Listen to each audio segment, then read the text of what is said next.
Hello, everybody. This is Benedetta. I'm one of your instructors for the course. And I'm here today to talk to you a little bit about something I call love your trash. And so I wanted to share just a little bit about the practice of collecting recycled materials. And I hope that you'll be inspired to do the same.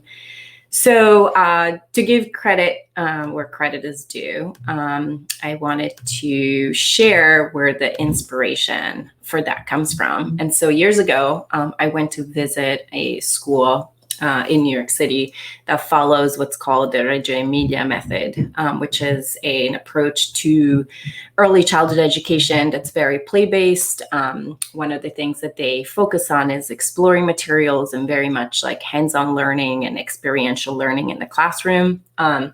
And one of the practices that they encourage is for the community to collect recycled materials and bring them to school, where the community sorts it out and organizes it so that the students have basically access to this like endless materials arts resource.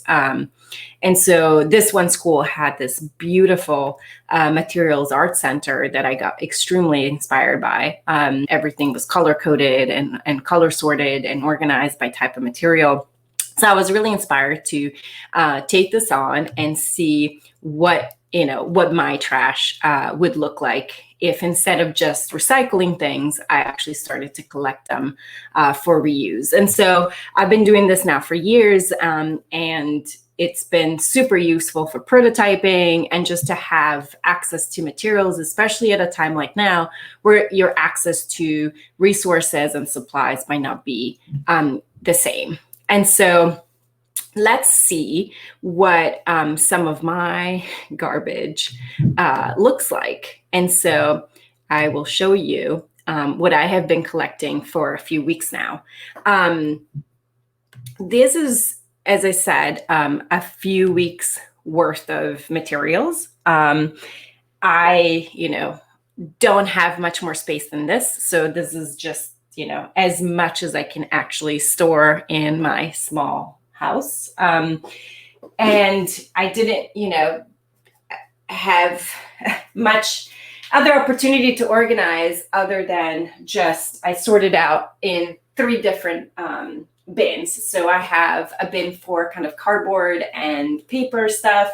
I have a bin for large plastic materials, and I have a bin for sort of miscellaneous and smaller, more interesting pieces.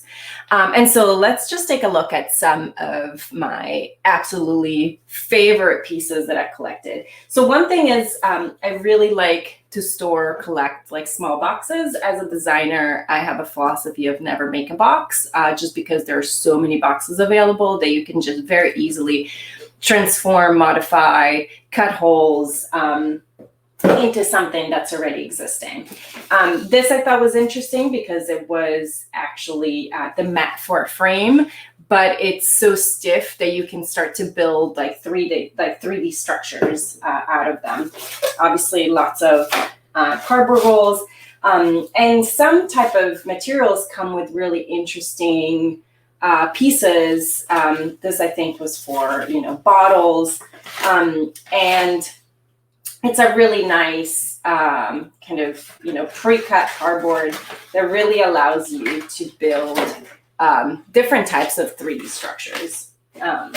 So, keep cardboard around, some of those, shipping boxes that you might have accessible.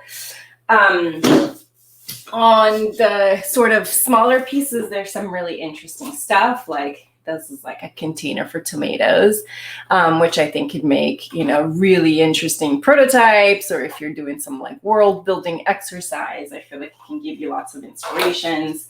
I really like to keep like interesting mechanisms, like broken toys, but also just, this was part of a packaging, and it's like a really nice spring-loaded mechanism.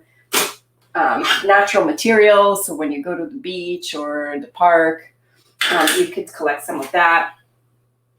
Foam is really nice to carve, more interesting shapes out of. I also like to collect things that allow me to turn them into molds. right?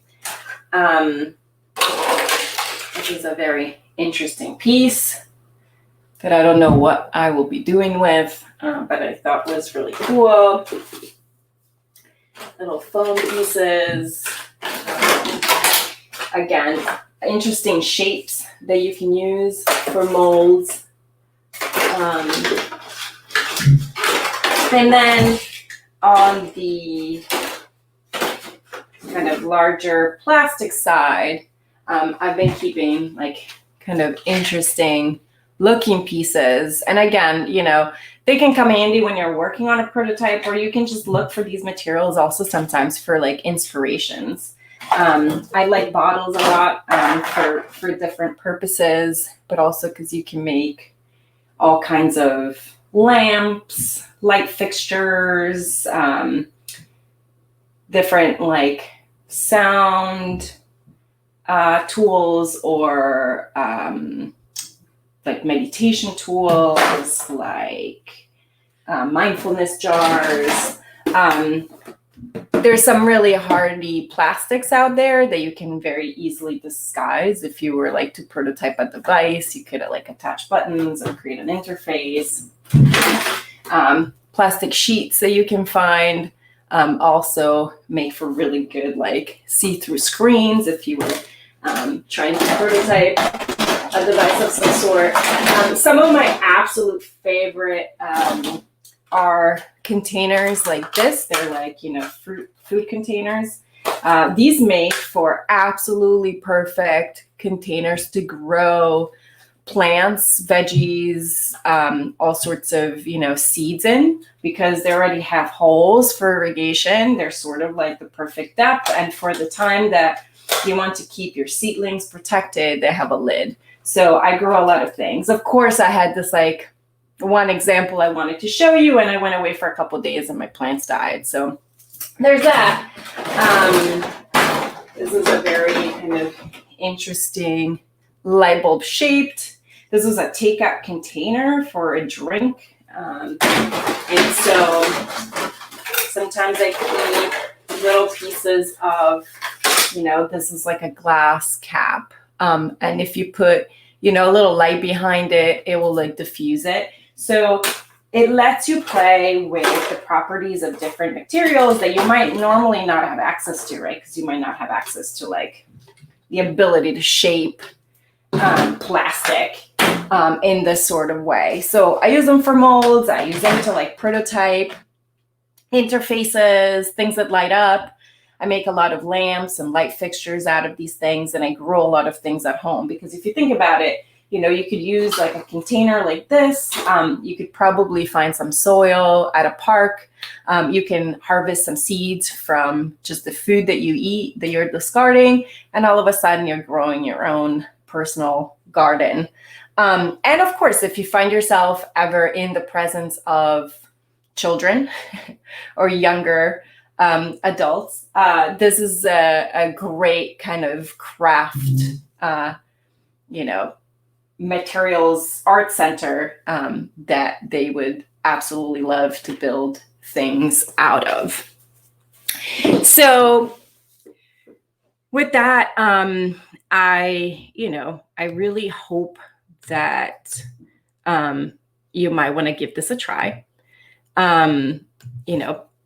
Please try to start collecting some recycled materials. I think this is a really good way to kind of build your own library of interesting stuff to play with. And also, as I said, when access to purchasing materials or going to the art store is not something that's feasible, this will be sort of a really nice supply that you can pull from.